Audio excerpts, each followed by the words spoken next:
Fala pessoal, tudo bom com vocês? Professor David aqui. E hoje na unidade 6 a gente vai falar um pouco aqui sobre a terminologia, sobre o que é infecção, sobre o que é descontaminação, tudo isso aí a gente vai falar um pouco sobre essa parte aí para finalizar a disciplina de vocês. Então, quando a gente fala aí de biossegurança, a gente precisa entender o que é a descontaminação, o que é essa. Então, se eu falo que essa mesa aqui está apta ela está pronta para fazer algum procedimento, né? Então, o que é isso? Então, você tem que descontaminar ela.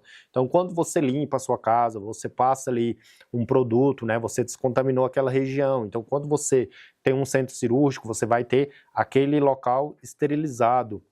Então, você tem toda essa questão aí. Então, você vai tirar, né? Então, você tira as formas mais graves do patógeno aí, por exemplo. Então, se você passa um álcool aqui, como é que você precisa passar esse álcool? Qualquer tipo de álcool serve para descontaminar essa mesa. Então, a gente falou muito sobre essa questão na época da pandemia, que falava que para passar álcool em gel nas mãos, né, tinha que ser o álcool 70. Por que tem que ser o álcool 70? Por que o mais forte, então, não serve?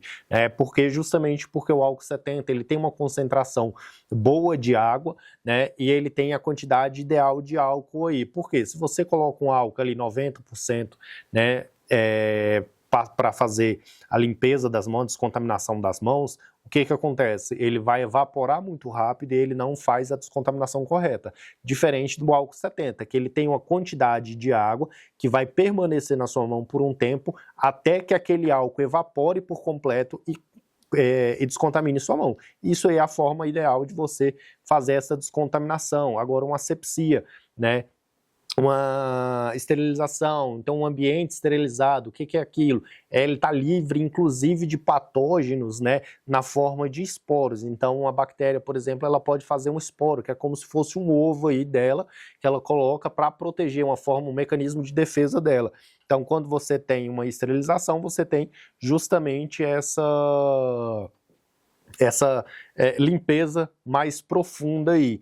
Agora, quando eu pego aqui e falo dessas doenças transmissíveis, né? Então você pode ter uma doença que vai sendo transmitida para organismos diferentes, certo? Ele vai passando aí por organismos, a gente tem aí o caso da Covid, né? Que a gente tinha transmissão aí comunitária, então uma pessoa passava para outra, isso é uma forma de doença infecto-contagiosa, né? Agora, quando eu falo de uma doença, de uma cadeia de transmissão, por exemplo, eu estou falando, né, de como aquele patógeno, ele vai ser produzido, né, até ele chegar à contaminação de fato aí de um ser vivo. Então, alguns patógenos eles precisam, né, principalmente o viral, ele precisa de um organismo para ele se hospedar. Então, o hospedeiro dele, que pode ser a gente, pode ser um outro bicho aí, ele vai ser um vetor de contaminação. Então é justamente por isso que a gente precisa ter em consideração, né, as normas de vigilância sanitária. Então, quando a gente teve lá no Covid, que você não podia ter um velório da galera que morria de Covid. Por quê? Porque era uma doença infecto-contagiosa. Aquele cadáver, ele era um hospedeiro do vírus, da Covid, por isso que ele tinha potencial, né, para transmitir aquele vírus. Então, como era uma doença relativamente nova, né, então você não tem uma forma correta, uma certeza de como aquele cadáver, até quando aquele cadáver, que é um vetor ali, ele pode transmitir aquela doença. Então isso aí a gente falou um pouco sobre a cadeia de transmissão. Aí agora, quando a gente fala do caso aqui, desses controles de qualidade, então a gente precisa ter aí, né, formas de você limpar determinados locais. Então você tem quando você vai esterilizar, por exemplo, né, você tem uma luva cirúrgica e você precisa que aquela luva seja livre de patógenos, inclusive da forma de esporos, na forma de esporos, né? Você tem que ser livre dela. Então, quando a gente pega aquilo ali é muito fácil, né? Você passa um produto ali e esterilizou. Agora, como é que você esteriliza um centro cirúrgico, que é uma instalação, né, que você não consegue aplicar, né, qualquer tipo de produto lá? Então você tem a esterilização por vapor, você tem a esterilização por etileno, você tem uma esterilização por calor seco, você tem uma esterilização por radiação. Tudo isso aí são formas de radiação diferentes que serão aplicadas aí em diferentes ambientes, em diferentes materiais também, né, até que você consiga atingir o seu objetivo. Então, para isso aí existem os programas de qualidade, que a qualidade, né, seja de laboratório, seja hospitalar, seja de uma clínica qualquer, tudo isso aí vai fazer com que essas empresas, esses locais aí, eles trabalhem de forma correta para cada tipo de ambiente em que ele está inserido. Então, se é um laboratório, vai ter um tipo de controle de qualidade, se é um centro cirúrgico, é um tipo de controle de qualidade.